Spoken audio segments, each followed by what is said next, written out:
আসসালামু আলাইকুম আপু, কেমন আছেন? আলহামদুলিল্লাহ ভালো আছি। ভালো আছেন না? আপনার নাম কি আপু? আমার নাম নূপুর। আপনার নূপুর। আপনার দেশের বাড়ি? কুষ্টিয়া। কুষ্টিয়া। আপনার পরিবারে কে কে আছে? আমার পরিবারে আমার দাদি আছে, মা ছোটবেলায় মারা গেছে, বাবা আরেকটা বিয়ে করে আলাদা সংসার।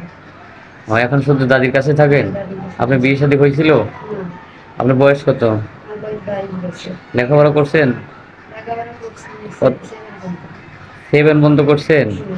হুম, এখন 22 বছর চলতেছে। হুম। তো আমাদের ক্যামেরার সামনে আসার মূল কারণটা কি?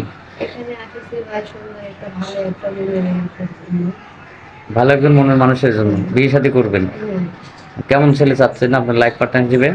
যাই আমাকে ভালোবাসবে, সারা জীবন আগলে রাখবে, এরকম। এরকম একজন মানুষ চাচ্ছেন? হুম, বয়স বেশি হলে কোনো সমস্যা? হুম।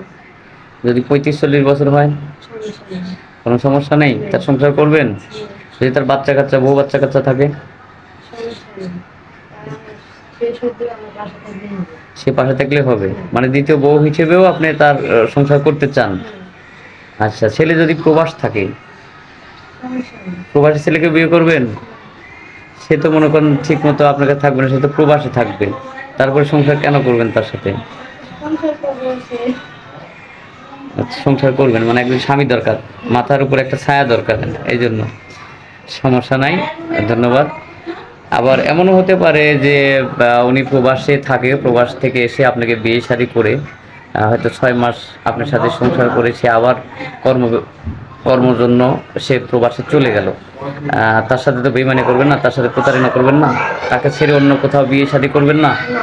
আছে না যে প্রবাসী ভাবিরে দেখলে দেখা যায় পাড়া প্রতিবেশী দেবর, খালাতো দেবর, মামাতো দেবর অনেকেই ভাবির সাথে মানে ভাবিকে প্রলোভন দেখাবে, সে সুখ দেখাবে, কারণ কিনা মাছ বা কিনা সব জিনিসই কিন্তু খুব আদর, সেই জিনিসের প্রতি কিন্তু মানুষের লোভ বেশি।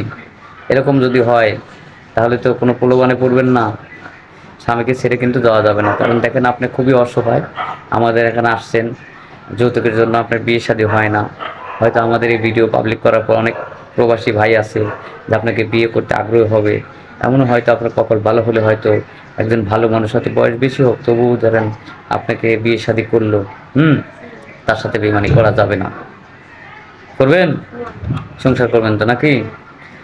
সুপ্রিয় দর্শক, মেয়েটার জীবনের গল্প শুনলেন।